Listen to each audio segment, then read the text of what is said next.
Greetings and salutations. I have a quick question. How you feel about animal rights? Because we're notorious for treating animals really badly. People that kill off a crocodile limb when them see them. Over the years I've worked with Peace Corps, and sometimes the Peace Corps volunteers, poor thing them, they become traumatized during their training when they see people kicking dogs or dead animals on the road and the way, dogs in the yard are treated. And so, how you feel about animal rights? So, I thought for me, I think I'm evolving in my opinion. One thing I know for sure is I do not believe in zoos. I believe zoos are bad. Zoos are wrong. Free up the animal there. Free Willy, free Lucas, free everybody. Free everybody. They're not there for our entertainment. And we already taking up them land space, chopping down them trees and polluting them rivers. So I don't believe in zoos. I don't believe in petting farms. Recently I've seen this thing of the elephant sanctuaries. Me can't wrap my mind around it. No, how that work? Free up the elephant them, free them, allow them, make them live. Here's my thing. If you're coming on my space, like if you're flying on my house, if you're coming on my room and you want to come in my bed, me not think. I am all for putting you back outside. But in the reality for me, me afraid enough of them thing, yeah. Me don't want to touch no lizard. Me don't want to get close to no lizard. Roaches are just annoying and mosquitoes too. But yeah, animals, the sanctity of life. Even the fact that, and I've been processing this, I'm not anywhere near becoming vegan, vegetarian, or anything like that. But the way we are killing off the chicken them, and the pork, and the pig them, for pork, and the cow them for beef. I'm not much of a beef eater. But people say, well, isn't killing plants, isn't that killing as well? But yeah, what do we teach our children? What did you learn about respecting animals and valuing animal life? Is that a real thing? Is that something we should be taking on? What do you think? What are your feelings? So share that in the comments. Drop a comment and let me know what you feel about animal rights. And people who are activists defending the rights of animals and the way animals are treated and all this kind of stuff. And we're gonna have a guest. Our guest that's coming up in this episode. He is an environmentalist and ecologist. And I followed him on Twitter, and I just love, his approach and his energy.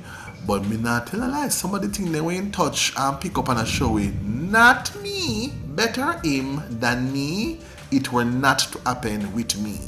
I'm just saying. But anyway, let me know what you think. Peace, love, and blessings. Greetings and salutations, greetings and salutations, greetings and salutations, Fabian Seh community. We are back, and this is actually episode 21. Wow, the show turned Dick's Money, adulthood and so.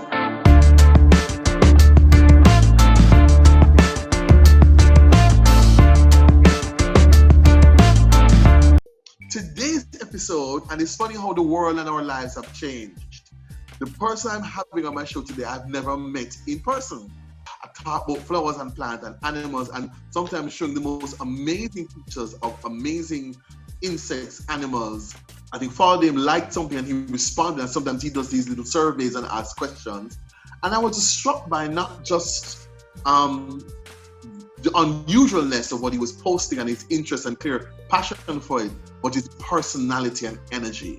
So he goes by the name Rooster's World online, and interestingly, I'm going to be honest, me just found out his real name 2 days ago when I was doing research on him for the interview. His name is actually Damion Whyte. And Rooster's World is in the house. Mr. Rooster, sir, Damion, how are you doing? Boy, my heart, when I say in a country style, I'm good. How are you? I'm pretty good right now. Enjoying myself. We have COVID going around, but we just have to find a way to get some good energy, we are under this restriction, but we have to find a way to set our mind free. And one of the best things to set our mind free is nature. So I'm pretty good right now. Nice. First thing, where did the nickname Rooster come from? All right, so let's put it now. So I'm from Clarendon, I'm a country boy, and I went to Glenmuir High School. So when I come to Kingston to go to the University of the West Indies, part of the orientation package, them give you a name. So I went in there and they asked something like, what animal wake up in the morning?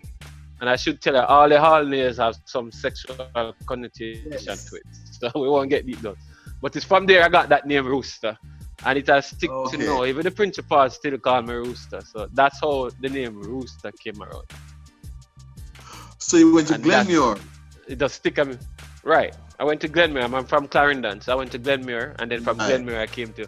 So when did you know that nature and animals and stuff was your thing? When did you realize that this was something you were passionate about?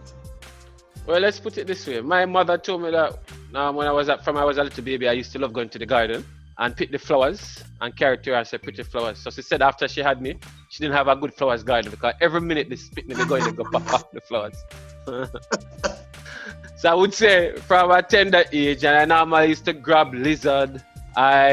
Before I go to school, I used to feed the pigs, tie out goat, pick up the eggs. So I go up on a farm. And on my summer holidays, nowadays kids don't know summer holiday. I go on a country with my grandparents. So growing up with grandparents, we had what? We had goat, we had pig, we have guinea hen, we have pigeon, you name it, turkey. So I was always around nature. I feed fish, mess with turkey, you name it. So that was part. Were your grandparents in Clarendon as well? No. So the strange thing is, my father is from this area in St. Elizabeth, Deep Bush, where most people would know, named Aberdeen. And my mother is from St. Mary in an area called Martin, which is near Port Maria. So my grandparents that I grew up with was in St. Mary, Port Maria. So every Christmas and summer, they would ship me over there. Yes. I would be on the farm, and then before I go back, I have to drink the mojo herb and all them something before I go to school. Yes. And as you said, Damion, is that a lot of the younger generation, them don't know that because holiday and vacation is a different thing now. So the idea of like going to a family in country and having that experience, a different kind of experience, which I think is also really important in helping you learn your culture and other ways of life outside of your narrow understanding wherever you're from. And I think it's an important grounding for us. If we go and see chocolate tea boil and how breadfruit roasts and see the trees that fruits grow on. I used to love that with my grandparents as well. And I think it's an important, but life and time change. So a lot of people, or them hate them, say, go country and do what? It's boring. And even sometimes when the parents suggest it, they don't want to go. That's true. Interesting thing. Yeah, they don't want them turn up their nose and them don't want to go. Not up there till they're boring. So you said something that I say in my workshops all the time, and even when I do life coaching, that I base on myself, and I believe that we manifest who we've come to be and what we've come to do when we're kids, early on in our life. Yeah, because they never had to be told to pick up a book. Some kids pull things apart and put them together. Some kids were always outside in nature, in the water, in the dirt.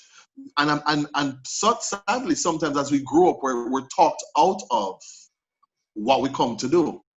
But it stayed with you, right? Yeah, because listening to you now and going back, my grandfather, when he gets up in the morning and looking after all the farm animals, he used to talk to them. And listen to what you said. No, I think back, I learned most of the stuff that I talk about now. I learned it from my grandparents, just being around. He used to have a respect for the animals. You couldn't go to bed if the goat didn't come home. Like the goat was a part of the family, the bird was a part of the family. So you had this deep respect for animals. You go out there and go ill treat like what I'm seeing now, and some of that you learn from your grandparents. Yes. That deep. So you're a terrestrial ecologist. Well, let's. Enough time when I said that, All right, let me put the simple word that I normally tell people is a biologist who not really into water. So you have the marine biologists, I call marine because that's water. Terrestrial biologists are normally the ones on land. And basically, right. So basically, to put it, part of my call it study area, because I'm at the university trying to complete my PhD. So I would be looking at the plants and animals. I'm a biologist that deal with plants and animals. And your PhD is in zoology. You did some philosophy and you did zoology. Right. So So the thing is, So talk me through your UE career now. You did an MPhil as well, right? right? The first one, no, I did a BSc in environmental biology, right? Right. And then after I did that, I did an MPhil, which is a Master's of Philosophy in Right. zoology. And that Master's, I was looking at in Blue Mountains. You know that we have one of the best coffee in the world. That's Right. the Blue Mountain coffee. So we were looking at the traditional way people grow coffee, because when you grow it traditionally, they don't use a lot of pesticides versus when you use the big, what we call monoculture, where them cut down all the trees and I just pure coffee tree. Because originally that's how we used to grow it. And when you grow coffee like that, you have the birds that are there now that hang around and them eat some of the pests, you know. But when you chop down all the trees now, there's no way for the birds them stay. So some of the pests them just do a lot. How about So so you have to use a lot of insecticides and all of that. So that was my master's, where I was in Blue Mountains with the coffee farmers, hear their plight, go through the whole business, see how they use a pesticide, see how some of the guys cut down the forest, and you try to tell them not to, how to stop. Because how the masters came about, internationally, they want to cut down the amount of like pesticide and insecticide found in coffee. Because when you grow it, the big monoculture, the big farms, you have to use a lot of chemicals, and some of the chemical residue will show up in the coffee. Yes. So you have this coffee now, when you check international, they call it bird-friendly coffee. And bird-friendly coffee now, they don't use much insecticide and stuff like that. Because what happened is, just think of this. So on a coffee farm now, you have the coffee tree, and you have other trees where can sustain other animals. So you have the spider, you have the bird, all of that now. And they form an ecosystem and they control the pests. So when you remove the big trees now to put in more coffee to make more money, you get more coffee, but guess what? You have to spend more money on insecticide, you have to spend on pesticide. So it's all of them little stuff that where our grandparents used some long time. You know, that was it. Right. And so your PhD is in what? So now the PhD now. So now if you heard about Goat Islands, a long time ago, when people they hear that it was going to be a logistics hub, and then the government changed its stance and said that they're going to make it into a wildlife reserve. So my PhD now is looking at the Jamaica iguana, Cycluria colei, which is one of the most endangered iguanas in the world. But a lot of people never know that when I went to school, I heard that it was extinct, right? So in 1990, somebody found back one in Hampshire Hills, and then we put in one program, which is one of the top programs in the world for recovery, for something that they said was extinct. So we're up in Hampshire Hills protecting them now, and now we're moving to another phase now to bring them over Goat Island, Great Goat Island, which is going to be a wildlife sanctuary. So my PhD now is to evaluate Great Goat Island to see it for the iguana. And what we call evaluate, so certain things trouble the iguana. We have the invasive, like the mongoose, the dog, cat, all of them eat the baby iguana. If you eat the baby after that time, them extinct. We look for food, and we also look on areas the nest.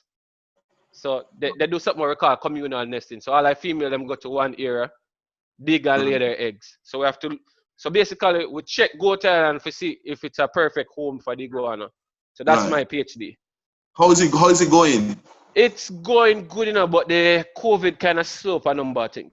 So I just call it. I nearly finished collecting all my field data, but you know, because of the COVID, because you have to take boat from Clarendon to go over to Goat Island, very expensive venture, and do your work. But you know now with the time they can get to in the the curfew, and they have the logistics, so much can hold on the boat, and then you have people kind of have fear.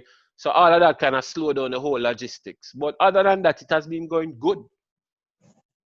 Good. Right. And I want to include this from early, because a lot of times, you know, people talk young people out of non-traditional careers or pursuits. So people say, "Oh, I'm gonna get money after that. What am I doing with that?" So you also freelance as an ecologist, right? Yes, and it's a good thing you mentioned that, you know, because as I posted the other day, and I know you're aware, It's two things I talk about. The first one is when you talk about black people as being scientists. Here, when I go to in some of the rural areas and talk to the kids and I ask them about science, who they think of a scientist. Normally, there's a white man.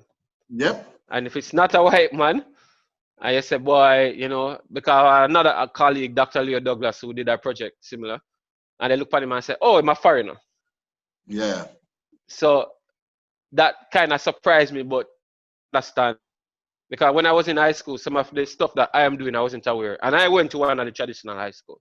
Because when I was there, I wanted to do farming. And they told me, say, you can't go high school, go turn farmer because they look down upon you. You have to go do medicine. And guess what? Damion Whyte afraid of blood, afraid of cut. I hate the smell of hospital. So imagine what kind of doctor I would be. Yeah, I'm afraid I inject an eagle right now. I can't grab anything. The crocodile is about carry one big nigga and you see me run up and down. Right? So I'm just putting it to you that that's what we were taught traditionally. So imagine, and that is at one of the top schools, you know. So imagine now go after some of the other schools that don't have resources. And you go there and hear it. So back to what you're saying now. So when like I do a lot of outreach, I go out and tell kids that there is more than just being the first thing, when you go rural areas and talk about university, it seems like you're going Mars or Jupiter.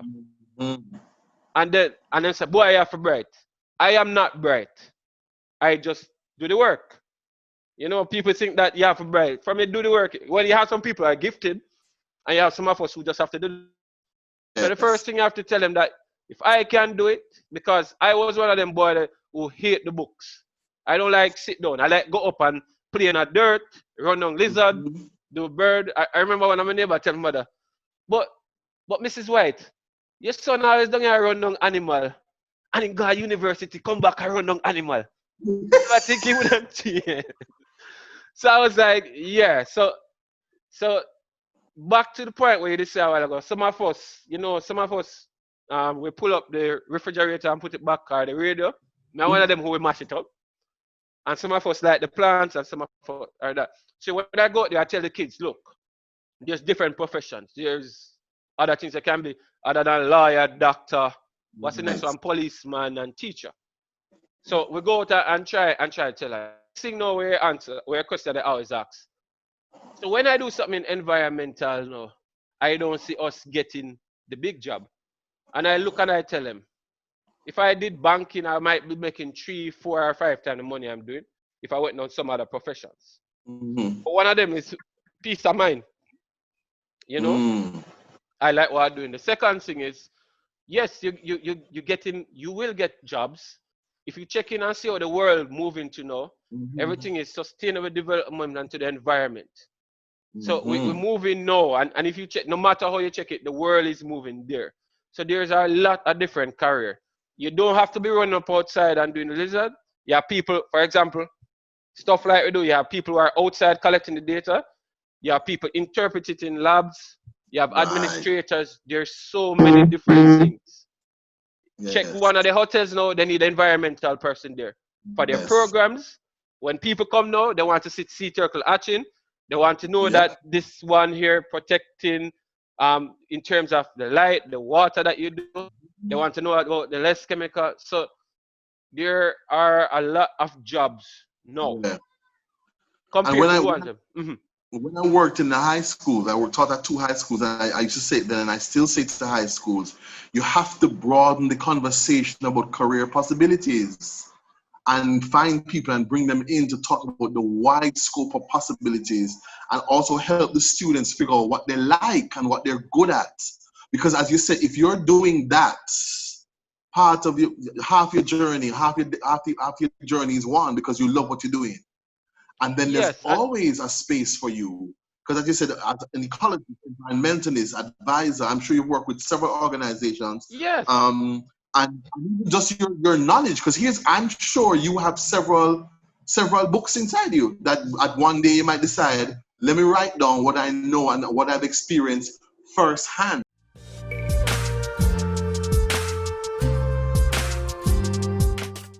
So I'm sure because you have unique knowledge about the Jamaican landscape and animal that you've experienced firsthand. It's not nobody tell you.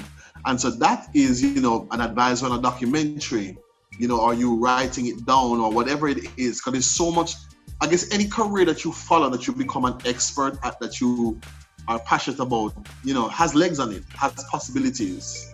And I think that's really important. I'm glad you're getting to have those conversations with students and young people to kind of broaden the scope. So, for example, with the university graduates, especially in the science world, I should say one of the questions they keep on asking is, I'm doing my degree. When I finish, I don't have any work experience.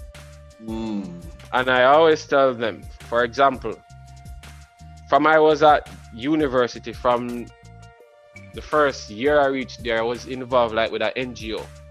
And from I involved with the NGO, I have never stopped working. Yeah. And as I tell people, you have to know what you volunteer to, and that's why I always tell the university students. So when they ask for job experience, for example, when I was at UA, I was part of BirdLife Jamaica. Now, BirdLife Jamaica is one of the NGOs. When I went out, on that now you have different spectrum of people. Maybe I was one of the youngest there, but you have different sets. So you have maybe the scientist there, you have the naturalist, you have the business person. So first you learn how to interact with people. Yep. By being part of the organization too. The next skill that came out, you got the experience. So when you put out a job application, experience in doing certain things, especially as an environmentalist. I was part of an environmental NGO. So you gather the experiences. When you finish your first degree, if it took 4 or 3 years, you have 3 years experience. But sometimes people join some of this and they expect to get money same time. It will come, and that's why I always tell people that, and that's something I inspire and tell some of the other younger people coming up, that you have to choose what you join wisely, because some of it you can never pay. No money can pay for the experience and the showcase that you will get. And that is something that I've always been doing. Because right now I volunteer on so many stuff. I don't know. Sometimes people ask me, all right, let me get it. So right now I'm part of BirdLife Jamaica. I'm part of Natural History Society. I'm part of the Jamaica Cave Organization. I'm part of Scientific Authority at NEPA, one of the youngest person who joined it. I'm part of Endangered Chairperson Group. I'm part of Invasive Species Group. I'm part of CCAM as a board member. I was on the electrical board member of the government. I'm part of the Iguana Group. I'm part of the Crocodile Recovery Group. And I'm the chairperson for Endangered. I'm not telling people to join all of this, but when you start doing and helping, everybody always asks you. But you have to manage it. Yeah, man, I hear, and all those entities are in Jamaica, right? Well, most of them, but I have some that are not here. And most people don't even know that anywhere near that number of environmental NGOs or groups are in Jamaica. So you have to do the research, what is out there. Move out of your comfort zone. Yes. And here's the other thing I said to people all the time. All the time, a lot of times what gets you work or recommendation is how you showed up on a free job. Yes. Is how you showed up when you were volunteering, getting the money and only getting stipend. Did you act like it was a 9-to-5 job paying you big money? Is what gets you recommended for something, because somebody saw you and say, that youth here, him not come late. When you give him something to do, it's gonna get passionate, and they recommend you for something else. Sometimes, that's why it's important to talk to, have and create space to have conversation with old and young, because sometimes some people don't know, they get stuck on I want to make a big money now. Yeah. I want the big car now. But are you showing up with a passion and an interest that says, I am invested in this and I like what I'm doing? Is really, really important. Yeah, and that's the key thing what I said a while ago is invested in it, because, for example, a lot of people see the stuff I post on social media and believe that a lot of it I do it as my job. No, I do it because I love it. I might be driving, going to office, and I pass and I see a bird and I stop and I just take the clip, Yeah. and I go and I just go on. It's just the passion of what you like, you know. Yeah. Sometimes we need to find what you like to. I'm not saying the job might be what you is a dream job, you know, but have some passion to it, man. You know. Yeah. So I can pick your brain now. Mm-hmm. So, what is the most or a couple of interesting animals or plants you found or seen in Jamaica? All right. So in terms of plants, wow, there's so many. But I could start off by, well, I remember the other day after I did an interview on TVJ where I was talking about some of the crazy stuff I didn't know. There was this naturalist from naturalist, I mean somebody that like nature, who contacted me on Facebook. I was talking to me about some anonas, which are soursop, the soursop family. And he was telling me that, you know, you have two anonas, endemic anonas that are only found in Jamaica, and we don't have a picture of them. So I was like, what? I need to go check. So I check out the book and then I find out, yeah, we have two soursops here, soursop relative that only found in Jamaica that we have never seen. Yeah. So I mean, I set off on this wild goose chase where I was using social media and they help and, you know, sending pictures of what it could look like. And the other day he called me and told me that they think they find the plant down Cockpit Country. So it's one of the rarest plants that we never have a picture of. And then we went down, just the whole expedition, it was like going into the Amazon. So you go to an area where you never go. You go with men and bag, you see donkeys and all of that, and you go deep in the field. And it was so awesome when you find the tree, because one, it don't look like a normal soursop. So if I saw it, I would have walked past. It was like 15 meters tall. But yeah, that was one of the, it was very fulfilling because imagine a plant that you don't have a picture of. Yes. So it was exciting for me to see. One more plant that I would tell you that I enjoyed. I did this last week, I should say. In Harry Savannah, Clarendon, there is this plant, I forgot the real scientific name, but it only comes up in temporary ponds. So throughout the years in Harry Savannah, the whole place is like, where the plant is found is like a dust bowl, right? Okay. But then when the rain fall, life comes there. And this plant is only found in those ponds in the whole world. Not in Jamaica, you know.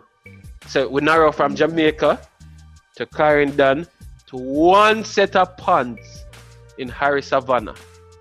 And these plants comes up maybe after big rain, so maybe once or twice for the year.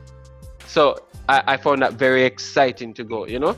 And the thing is, the normal Jamaican, the scientists are not aware of it.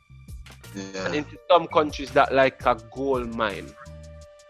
So part of my job is to showcase some of this stuff, because I think we need to we brag about Bolt, but we need to brag about our national that's part of our national heritage, you know. Just think of it, you know. It's only found here, nowhere else in the world, and I find that pretty cool. All right. So, do you think we in Jamaica are as environmentally conscious as we should be? Are we respecting the ecology and on our landscape? You know, the earth around us. So, how do you think how are we faring on that count? Well, I think that they're not really doing a good job in that. I think that traditionally a lot of our forefathers were more aware of the environment compared to my generation and the other generation coming in. I mean, they appreciated nature, I guess, because they had to be out there more than us. They had to be out there getting the food and stuff. So there was a more appreciation for nature than this generation. Now, for example, you hear a number of people talk just during the COVID, we want to go to the beach, we want to go to the river. But when we go there, what do?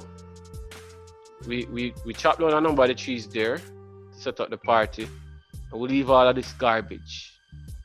Like, we throw it there and we expect that it's going to magically disappear by itself, and there's no sense of responsibility that if I don't take up the garbage, or if I take it and put it in the bin, then the other person would learn, and then it will cut down on our garbage problem. In terms of the other thing, again, we brag about our beaches. Jamaica, the land of wood water. But you want to cut down a lot of these trees for your beach. The same wetland that part of this process create the beach. So when you cut down the wetland now, you might be putting buildings, you might put in the hotels and all of that, but you can have an impact on the beach. Same way you put sewage out there, you affect your fish. So every reaction, right? Every reaction that there's an opposite reaction to it. And I think that we need to, I think one of the main problem is that we need to find a way to break down the information, because a number of people believe that everybody knows the implication, or everybody should understand.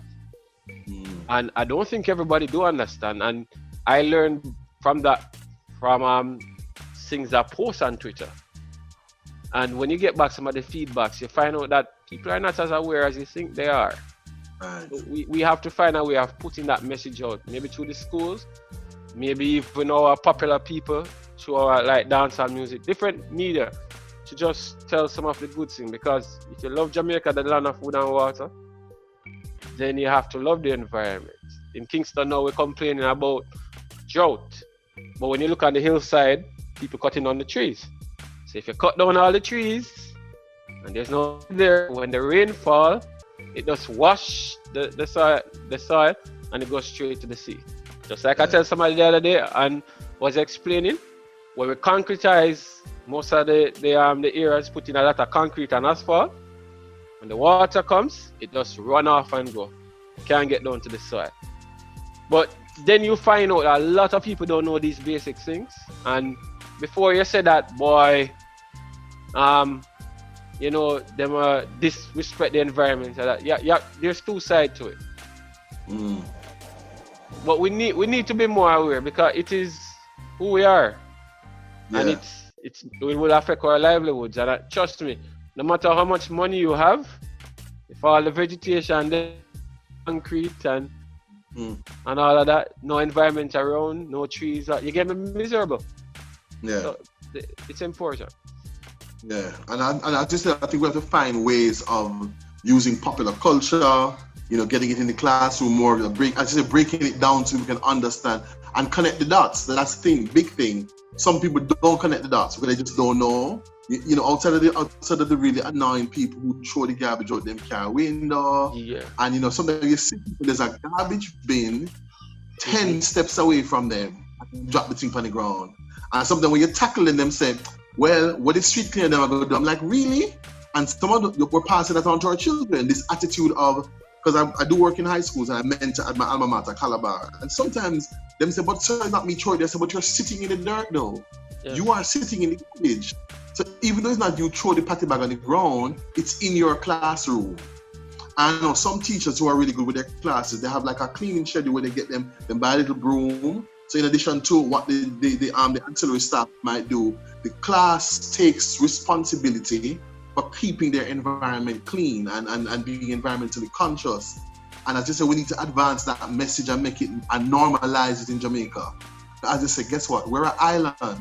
We rely on our environment in a big, big way. The plant, trees, the water, the animals, we're all connected. As I said, we have big up tourism. Well, we talk about the beaches in the Grill, but if we mash them up, if we move the sand, if we're killing off the animals and keep an ecological balance.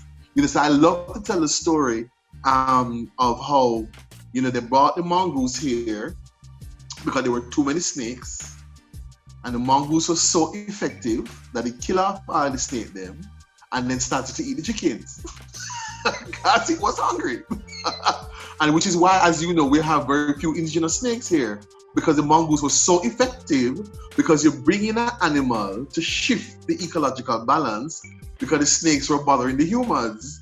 And a lot of ways we're still the same way. We don't figure out, if we kill off all of these or if this plant becomes endangered, what happens? You know, and I think, as you said, that awareness. And that's why I really love what you do, Damion. I really, really love, admire, respect, and also your passion. You make it so understandable. You break it down, and your passion and your enjoyment communicates to us. So everybody who come on the show, Mr. Rooster, sir, have to play a game.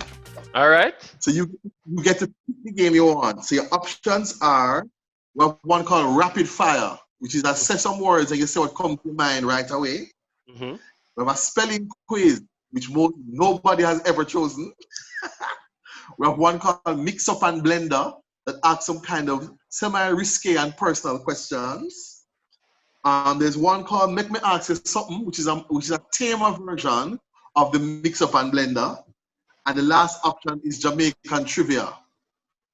So your option is Jamaican Trivia, Make Me Ask You Something, Mix Up and Blender, spelling, or Rapid Fire. But I love Mix Up and Blender, you know that, and I bring up my curiosity. You know. All right.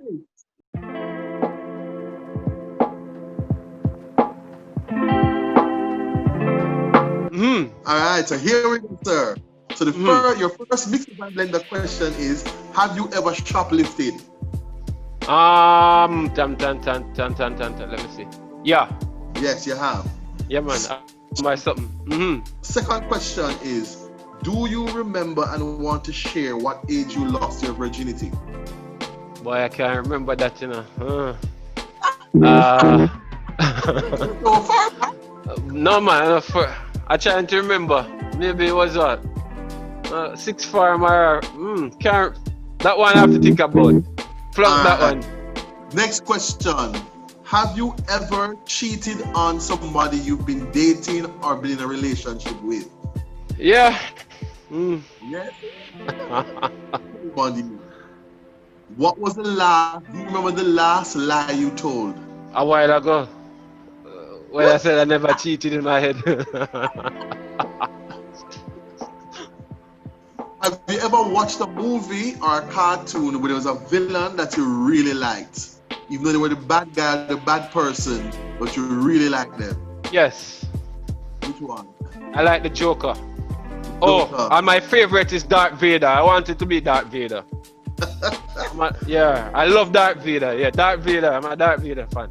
On the other side now, cartoon, comic, or movie where there was a hero that you really disliked. Gosh, hero that I dislike. Gosh. You know, I had that one. Oh boy. You know, what you said, cartoon or movie?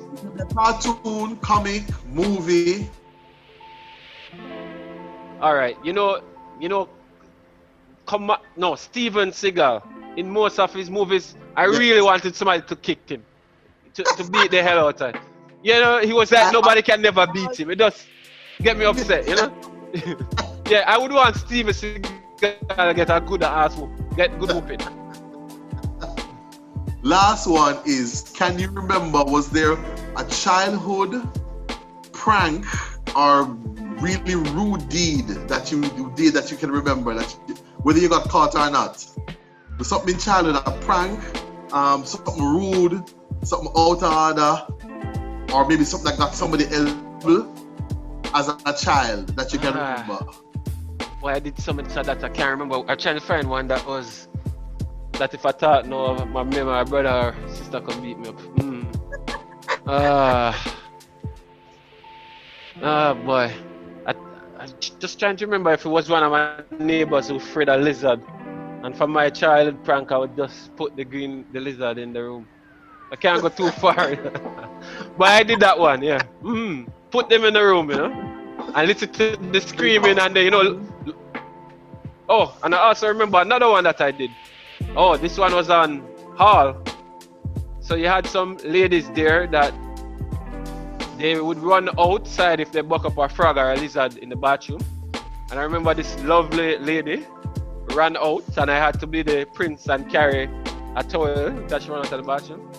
And I went in there and I beat down the whole place, you know, and I said, yeah, kill the lizard and all that. I didn't find no lizard, but you know.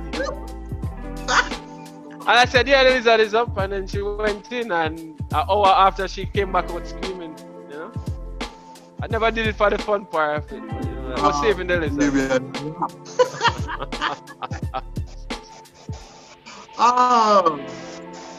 Damion, Rooster, Whyte, thank you so much. Green to have this conversation with me. I really enjoyed it. I hope you did too. I really want to thank you and salute you for what you do. Your commitment to our environment, to our world, to Jamaica's culture, and to sharing that information in a very unique way. Big up yourself. I'm affirming good things for you.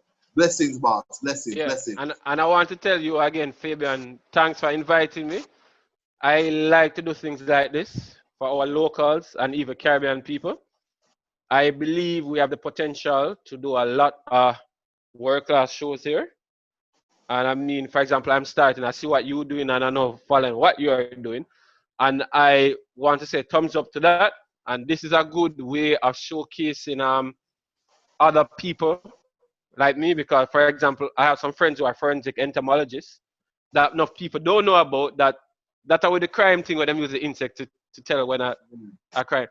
And a lot of scientists are, I wouldn't say afraid, but they don't like to talk about stuff like this. They get kind of uncomfortable. And I mean, I'm talking to you, and I'm very comfortable. I feel like I talk to my brethren in a crowd. And I think we can do more things like this. And the negative thing with COVID, we have to lock down. But another good thing of it, because you have good and bad, you know, it creates avenues like this now where we're comfortable now. I use Zoom. I'm comfortable to talk about a lot of things. So big up to things like this, and I'm happy that you showcase me, and I'm always here. You know, if there are people who are asking the question about any lizard or stuff or that, I'm here. And you know the energy, I just love it. So thanks, Fabian. Respect. Thank you. Blessings. All right. David. All right, All man. the best. Yeah, Take man, care. you too. All right. All right, cool.